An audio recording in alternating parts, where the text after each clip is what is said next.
लातूर शहरातील KGN hospital येथील doctor Razia Shaikh यांच्या पावन स्मृतीप्रित्यर्थ सर्व रोग आरोग्य तपासणी शिबिर संपन्न झालंय। केजीएम हॉस्पिटलच्या माध्यमातून डॉक्टर कैलासवासी रजिया शेख यांनी अनेक गरीब आणि गरजू रुग्णांना सेवा दिली। त्याचबरोबर आर्थिक स्थितीचा हात सुद्धा दिला। आज रजिया शेख यांच्या स्मरणार्थ डॉक्टर अमीर शेख यांच्याकडून त्यांच्या आठवणींना उजाळा देत सर्व रोग आरोग्य शिबिरांचं आयोजन करण्यात आलं होतं। या आरोग्य शिबिराला शहरातील इस्लामपुरा येथील महिलांनी मोठा प्रतिसाद दिला। त्याचबरोबर टेस्ट ट्यूब बेबीच्या माध्यमातून कांबळे दाम्पत्याला पुन्हा एकदा नवा आशेचा किरण दिला आहे। केजीएन हॉस्पिटलचे संचालक डॉक्टर आमिर शेख यांच्याकडे या दाम्पत्याचा उपचार सुरू होता। मात्र कांबळे दाम्पत्याकडे असलेली अत्यंत गरिबी आणि उपचार घेण्यासाठी नसलेल्या पैशामुळे त्यांना पुढील उपचार घेता येत नव्हते। यावेळी डॉक्टर आमिर शेख यांच्या प्रयत्नातून त्यांनी या कांबळे दाम्पत्यांना टेस्ट ट्यूब बेबीची पूर्ण उपचार मोफत केला आहे आणि आता या दाम्पत्याला नवा आशेचा किरण मिळाला आहे। काही डॉक्टर रजिया शेख यांनी आपल्या आयुष्यामध्ये अनेक सामाजिक कार्य केले आहेत। त्यांच्या या कार्याला उजाळा देत डॉक्टर आमिर शेख यांनी सामाजिक कार्य पुढील काळात करत राहण्याचं देखील सांगितलं आहे। कांबळे राहणार नांदगाव तालुका चाकूर इथं सरचे थॅलेसेमिया पेशंट होती माझी दोन। तर सरनं एक माझी मुलगी लॉकडाऊनमध्ये वारली होती। सरनं आम्हाला 2 वर्षे आम्हाला सांभाळले। 2 वर्षे आम्हाला आमच्या मुलाला सांभाळते। मुलगा 7-8 महिने झालं वारून। मग सरकडं आलो एकदा। सरला विचार सर आम्हाला बाळ नाही काही नाही। सरनं म्हणले मी तुम्हाला फ्रीमध्ये करून देतो टेस्ट बेबी म्हणून सरकडं आलतो। सगळ्यात अगोदर माझी मिसेस डॉक्टर रजिया शेख हिला सामाजिक कार्य करण्याची फार तीव्र इच्छा असायची।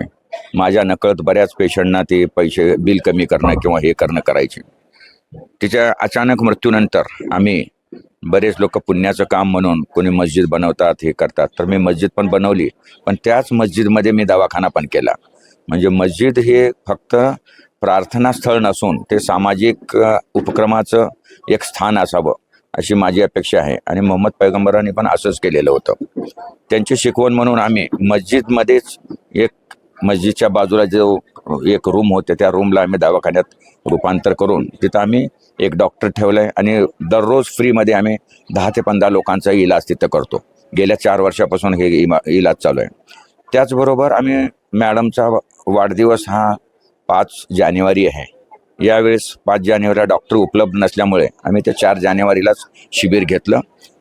नेहमी 400-500 पेशंट होतात। आज पण जवळपास 400च्या जवळपास पेशंट झालेले आहेत। आणखी पेशंट चालू आहेत। त्याच्यामध्ये हाडांचं ठिसूळ होण्याचं प्रमाण असलेल्या वयोवृद्ध रुग्णासाठी आम्ही BMDची तपासणी केली। म्हणजे हाडं का ठिसूळ झालेत आणि ठिसूळ झाले तर त्यांना काय इलाज करायचे याबद्दल आम्ही मार्गदर्शन करणार आहोत। त्याचबरोबर रक्त तपासणी, ब्लड शुगर या तपासण्या केलेल्या आहेत आणि अशा प्रकारे आमच्या जीवनभर रजियानं जे कार्य चालू ठेवलं होतं तेच कार्य आम्ही करण्याचा आम्ही आज पण करत आहोत। तसंच सदर या रुग्णाबद्दल या रुग्णाची जी 24 तासमध्ये एक न्यूज आली होती की साक्षी जीवन कांबळे या मुलीला वाहनाअभावी थॅलेसेमियाचा पेशंट असून सुद्धा ब्लड ट्रान्सफ्युजन देता आलं नाही आणि नाव घ्यायलाही हरकत नाही, शशिकांत पाटीलने ही न्यूज दिली होती। तर मी शशिकांत पाटीलला विचारलं की काय झालं होतं, तर त्यावेळेस सांगितलं की साहेब पेशंट गरीब आहे आणि यायला प्रायव्हेट वाहन करू शकलं नाही आणि येईपर्यंत मुलीचा मृत्यू झाला। त्यानंतर आम्ही यांना बोलवून घेतलं, काय झालं ते विचारलं, आम्हालाही वाईट वाटलं। तर रजियाने त्याला सांगितलं की आता या बाळाचं उरले त्या दुसऱ्या बाळाला पण थॅलेसेमिया होता, त्याला पण सेम ट्रीटमेंट लागणार होती आणि त्या कालावधीमध्ये वाहनं उपलब्ध नव्हते।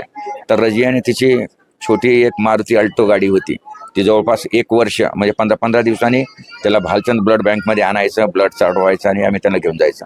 त्यावेळेस आम्ही काही राशन किट वगैरे दिलं।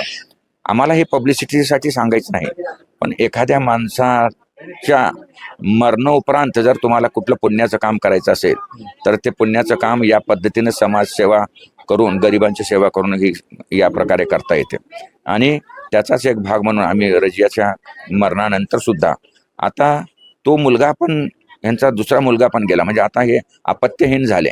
आणि टेस्ट बेबीचा खर्च जास्तच असतो. तर मी त्यांना सांगितले की तुम्ही या टेस्ट बेबी करतो. सुरुवातीला थोडेसे पैसे त्यांनी जमा केले, पण ते पैसे तपासण्यामध्ये संपून गेले. मग मी म्हटलं की ह्यांचं काही होऊ शकणार नाही, आता आपल्यालाच काहीतरी करावं लागेल. म्हणून आम्ही टेस्ट बेबीचा खर्च विदाऊट खर्च घेता आपण करायचं ठरवलं. आणि ईश्वरांची ही देणगीच म्हणायला पाहिजे, पहिल्याच प्रयत्नात ही सक्सेस झालेली आहे.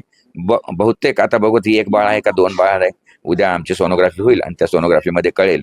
आणि म्हणूनच दुसरी गोष्ट असं की अशा दुःखाने गांजलेल्या रुग्णाला किंवा समाजातील माणसांना धीर देणं हेच मोठं कार्य असतं.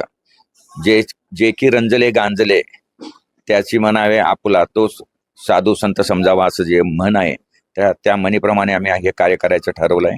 इन्शाअल्लाह आमच्या जीवनभर आम्ही असंच कार्य करत राहणार आहोत. थँक्यू.